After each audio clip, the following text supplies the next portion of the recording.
Je suis Noémie Tannot, j'ai 35 ans et je suis viticultrice à Lussac-Saint-Émilion. Je me suis installée hors cadre familial en 2020 au château Saint-Ferdinand. Et donc hors cadre familial, ça veut dire que je n'ai pas repris l'exploitation de mes parents. Je me suis installée toute seule. Sur l'exploitation, j'ai 90% de merlot et 10% de cabernet franc. Et donc je produis essentiellement des vins rouges. Je fais aussi un vin rosé et un vin rosé pétillant naturel. Et je vends essentiellement à une clientèle de particuliers et aussi des cavistes, restaurants, épiceries fines. Je me suis installée sur 6 hectares de vignes. Donc tout est en AOC, Lussac-Saint-Émilion. Quand je me suis installée en 2020, j'ai obtenu la certification haute valeur environnementale de niveau 3. Donc ça, c'était un premier palier qui m'a permis ensuite, en 2021, de commencer ma conversion en agriculture biologique. Et donc là, sur la totalité du vignoble, donc je serai labellisée, si tout se passe bien, bio en 2024. En fait, c'est une question qu'on me pose très souvent de pourquoi j'ai voulu être agricultrice. J'ai eu besoin en fait d'expérimenter ce métier-là que je ne connaissais absolument pas, donc j'ai appris tout depuis zéro. Et je trouve que ça correspond vraiment à mes valeurs en fait. Je suis très contente d'être proche de la terre.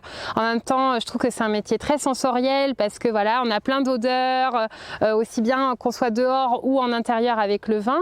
Et le contact aussi, parce que on a à la fois cette solitude quand on est exploitation et à la fois cette richesse humaine en fait, on rencontre en permanence des gens, donc ça c'est super bien en fait, c'est ce qui me plaît beaucoup. Je dirais que mon installation, ça a été un challenge parce que ça s'est pas fait en un claquement de doigts, donc il a vraiment fallu que je fasse mes preuves avant même d'être installée. Donc relever ce défi de montrer que j'étais capable pour qu'on me fasse confiance, parce que du coup je me suis entourée de partenaires. Il a fallu qu'une banque me fasse confiance, que le centre de gestion m'accompagne, voilà, que j'arrive à convaincre ma famille. Donc voilà, du coup tout ça c'est vraiment, je dirais, le challenge.